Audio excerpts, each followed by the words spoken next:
Welcome to the place where we learn about and learn from the leaders in our field who are powering human creativity. I am Aaron Dworkin, and this is Arts Engines.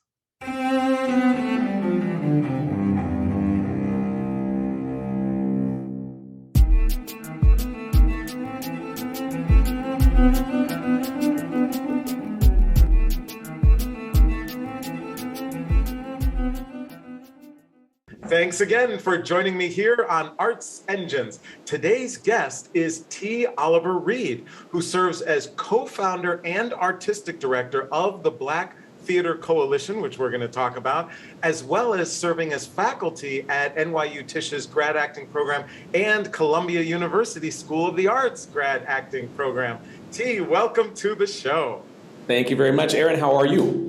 I am doing great, and so excited to talk with you. You obviously are doing so many extraordinary things, not just on stage, but also behind the scenes, and in some ways maybe even more important than what's on stage. So look forward to talking with you about that. And this show has been co-curated with Arizona State University's Gamage Center for the Arts, yes. Colleen Jennings-Rogensack, who is of course a dear, dear friend and colleague to both of us. So it's so exciting to have you on the show. Thought I would just start out right off the bat with the Black Theater Coalition. Yes. So what is it, and kind of what purpose does it serve? The Black Theater Coalition is an organization that we started having conversations about almost 3 years ago now. And last year, in the midst of a pandemic after the murder of George Floyd, we realized that we needed to push forward with a little more speed than we were working with our ideas. Our mission is to remove the illusion of inclusion in the American theater by helping to build and restructure a landscape and a system that will provide employment for Black professionals. And with that, we realized that when we started working on this and looking at a 5 or a 3 year plan of what we wanted to do, there have been so few Black professionals in the business who'd been given the opportunity on the level of working on Broadway. So, and that illusion of inclusion is that when you go and see a Broadway show, a Hadestown, Ain't Too Proud, Tina, any of these shows, you see lots of Black and brown bodies on stage. So it feels like things have changed a lot.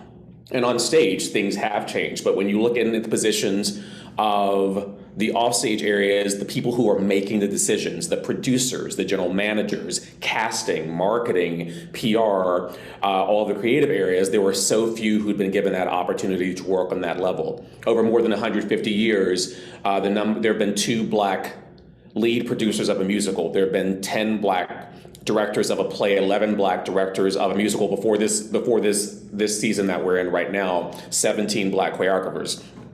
So less than a 1% chance in many of these areas of ever working on Broadway. And yes, the pendulum is swinging a little bit. This year we see that there are 7 new plays with Black playwrights that are opening on Broadway.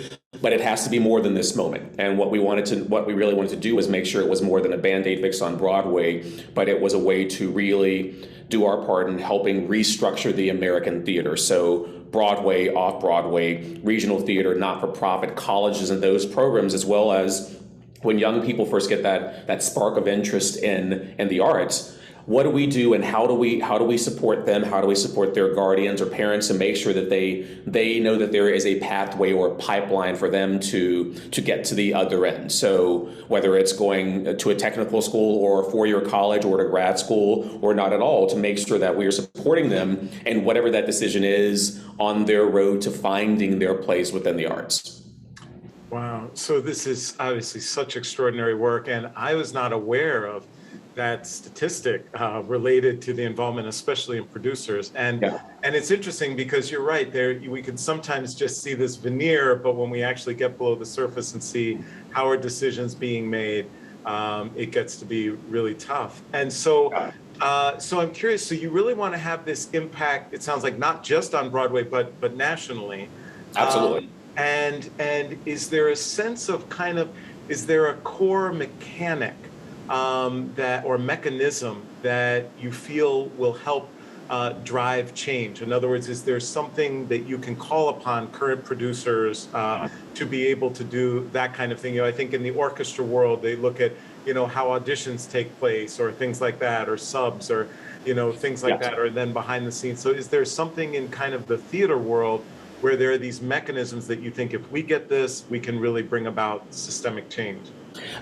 In theater, I think the mechanism is our accomplices. These are our white industry partners who have seen their lack of ability to make the change. And in this moment, the work that Black Theater Coalition has been able to bring about, and for them to know that they are supported by us, we are supported by them, and to keep those conversations happening and to keep that support coming from either side, so that it's not a momentary thing for them, and it's not we're going to give you a little bit of money and then we're going to go back to doing things the ways that we have been doing them for years.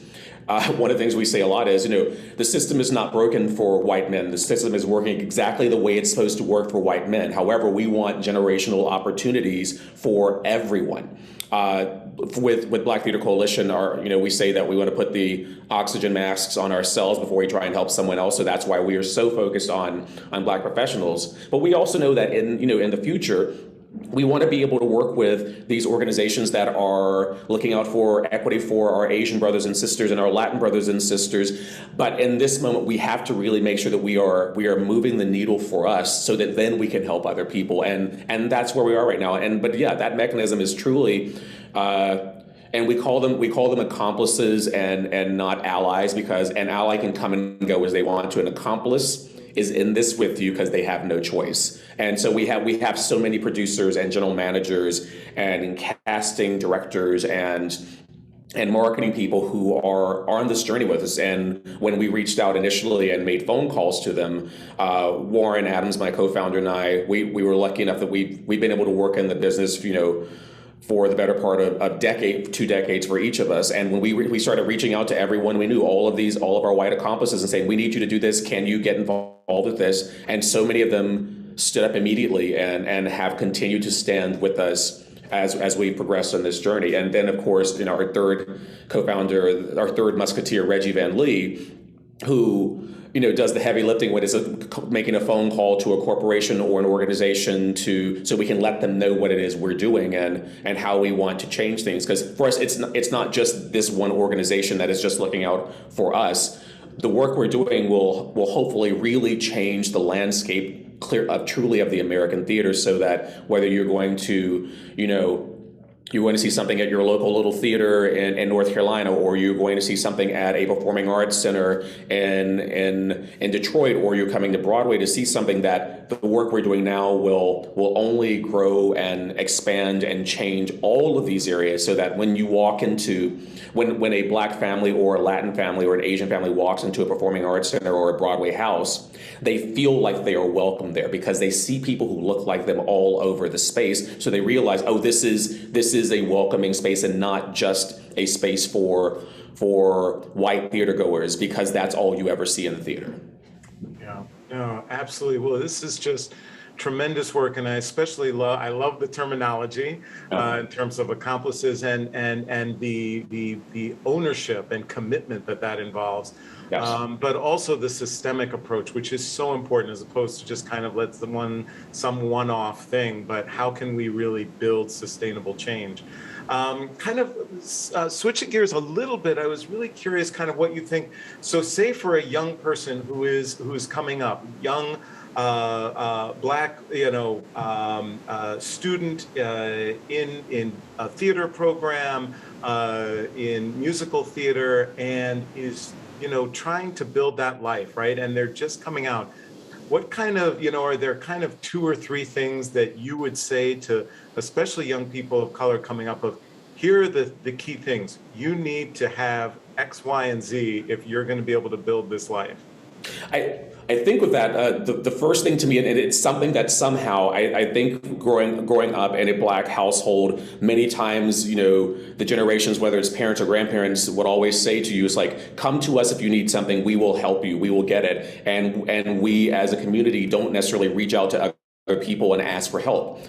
Ask for help. the worst answer you're going to get is a no, and it's very possible that you're going to get the yes. So ask people who can help you to help you. That's how generations of our white counterparts, brothers and sisters, have gotten things, because they don't have a problem with asking someone who is a friend, a family friend, or someone that they don't know if they can help them. So make sure you're asking people.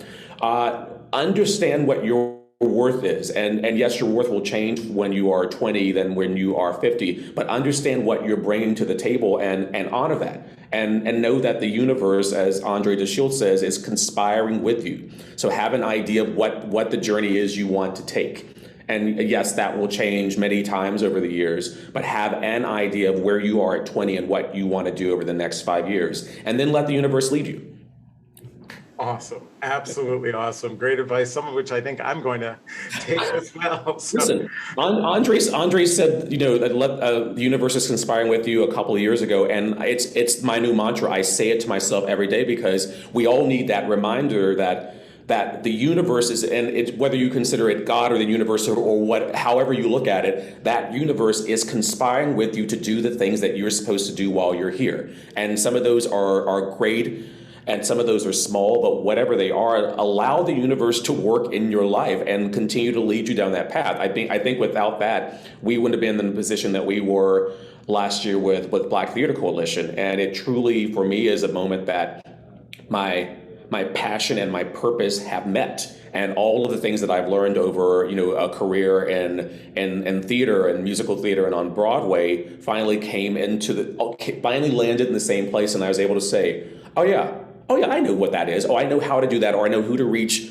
out to for this. And all of those things are finally coming together so that we can now help generations to come of young Black professionals or Black professionals who are in the middle of career transitions who have an opportunity that was not there before. Totally. And, this brings up an interesting question. There's a number of professionals who I encounter who are kind of at this transition point where they're trying to balance what they do as an actual artistic practitioner and then the kind of administrative or social impact work.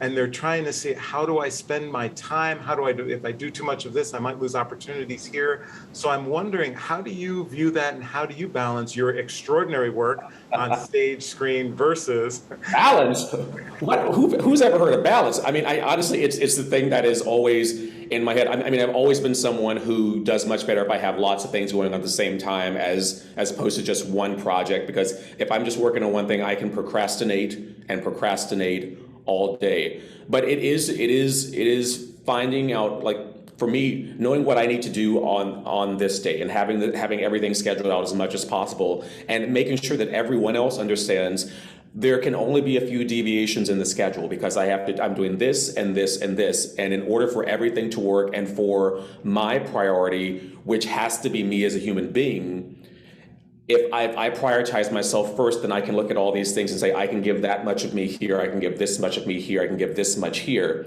as long as they're all in some type of order. That's another thing that I've realized in the past, is like, a job is not the priority in my life.